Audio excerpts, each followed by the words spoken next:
Hi, my name is Moriah Geesey, and this is my lesson reflection on my English lesson of the homophones there, and there.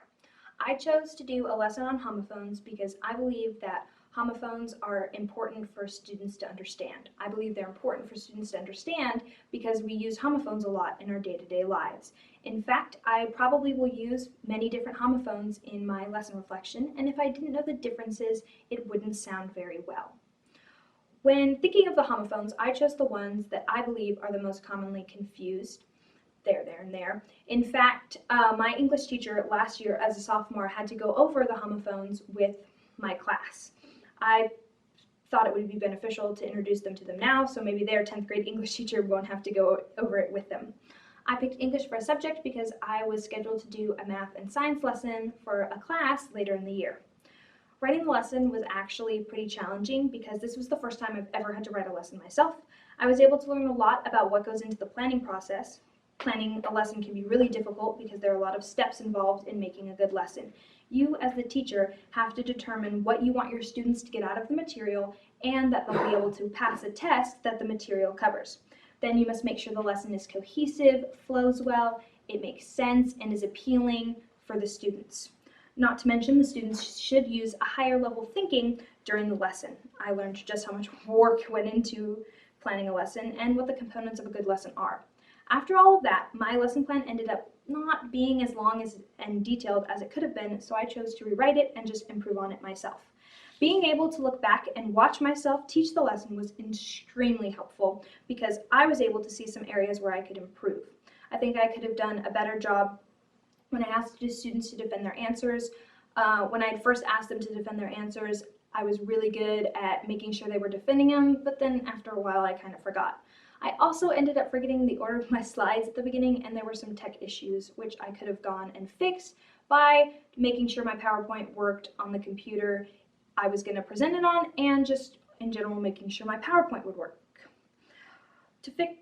I also could have used a callback, and I feel like if I had used one, it would have gotten the class's attention back to the lesson better.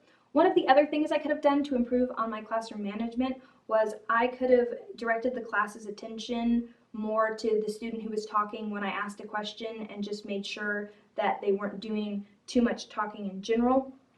I also feel like I could have improved on my lesson plan by adding some more hands-on activities. As a hands-on learner, it can be very difficult when listening to a person who's just talking on and on and on, especially in 4th grade. I could have also given the students more time to come up with sentences as I was teaching the material, like asking them to come up with a sentence using the specific homophone after I had covered it. Watching the video, you can also tell that I was slightly nervous as I kept fiddling with my hands in the beginning. I also could have added some footage of the students working on the worksheet, and it would have helped show how well the students had learned the material. Overall, I think the lesson went really well. The students were really engaged, and they seemed to enjoy it. Having the PowerPoint really helped to keep them engaged and their focus on the lesson. I am very proud of the PowerPoint because I made it myself. By making my own PowerPoint, I was able to cover the material I wanted and make the lesson flow in a way that I felt was able to get the students involved and engaged. Another reason I felt that I did a really good job was because the students told me I did. The teacher and I explained what I was doing, why I was in there for a lesson, and so they knew what was going on. And I asked them when I was done, I was like, so what do you guys think? Do you think I did a good job? And one of them was like, oh my gosh, you did such a good job. I wish you could come teach in our class as a substitute, 10 out of 10. And, it made me feel really good about my lesson.